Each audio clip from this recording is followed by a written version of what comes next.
The federal government is heading toward a shutdown 1 week from now with no potential solution in sight.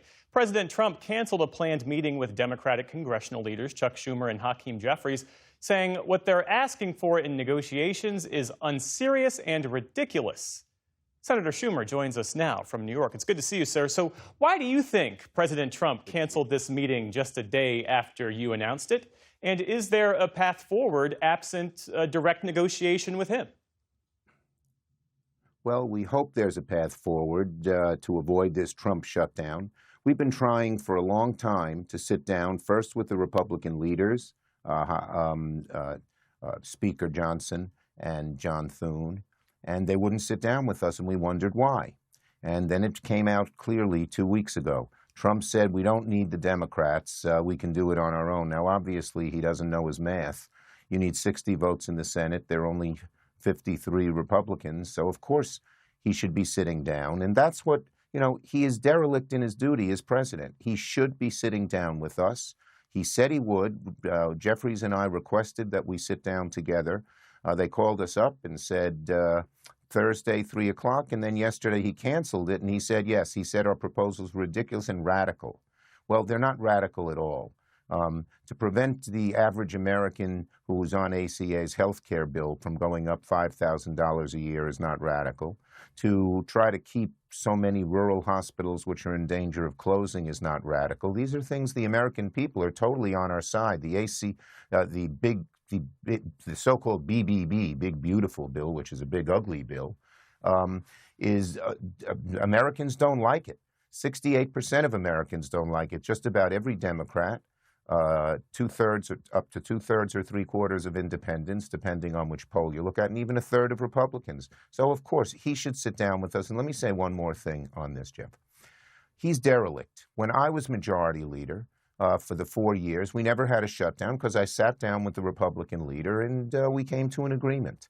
This president is he's not up to being president if he can't sit down and negotiate with the two Democratic leaders. So if Republicans refuse to agree to restore cuts to health care and Medicaid funding, would Democrats be willing to let a shutdown happen?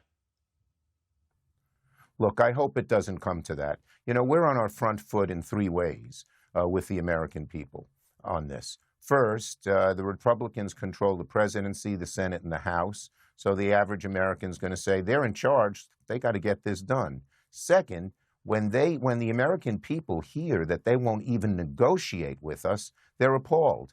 And the data we've shown shows that when people are asked if Republicans won't even sit down and negotiate with Democrats, 59% blame Trump for the shutdown and only 31% blame Democrats. But finally, and most importantly, we're trying to get things done that the American people want us to get done. And so I hope it won't come to that. I hope Trump will come to his senses. I hope other Republicans will quietly or otherwise whisper to him that this is it's not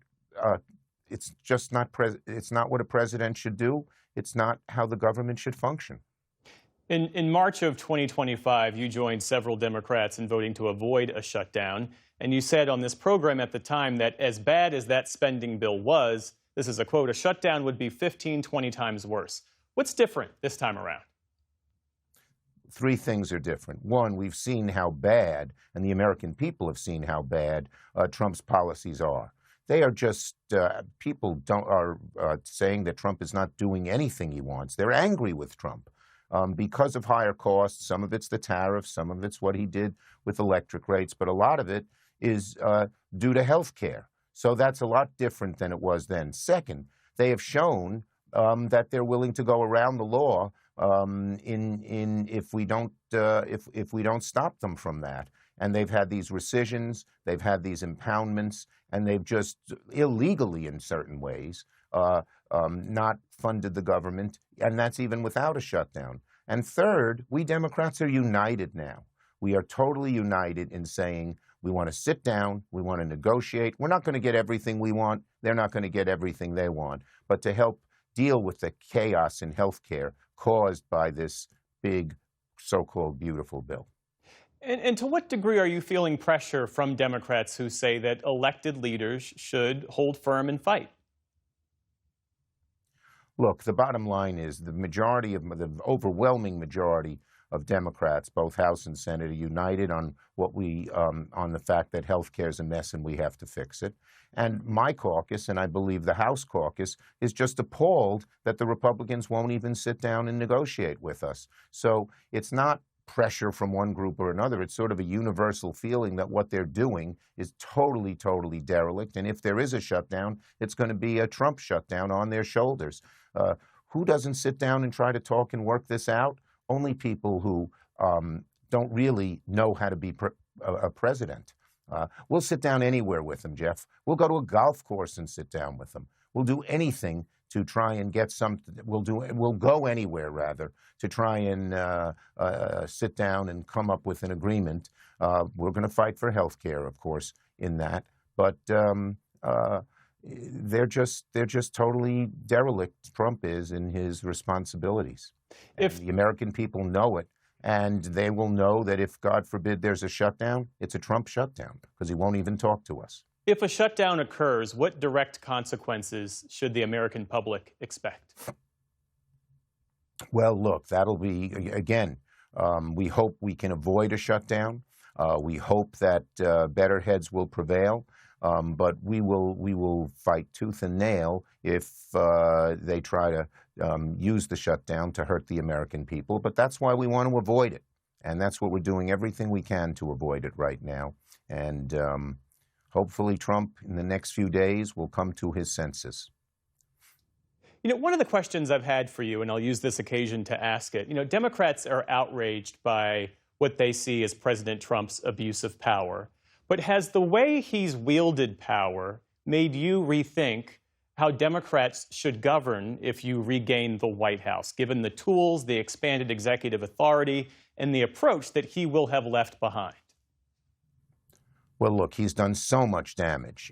Every day it's something else. I mean, what they're trying to do, what Brendan Carr is trying to do, and thank God Jimmy Kimmel is back on the air, is just so un-American. I mean, the First Amendment, for instance, is the core of things. And what Trump has tried to do is just make the government shut down any opposition to him in so many different ways. And I think we Democrats, should we get back power, and the chances are increasing that we will, because there's such negativity towards Trump and because people know we're fighting for them, we were going to have to undo a lot of the bad things that Trump did.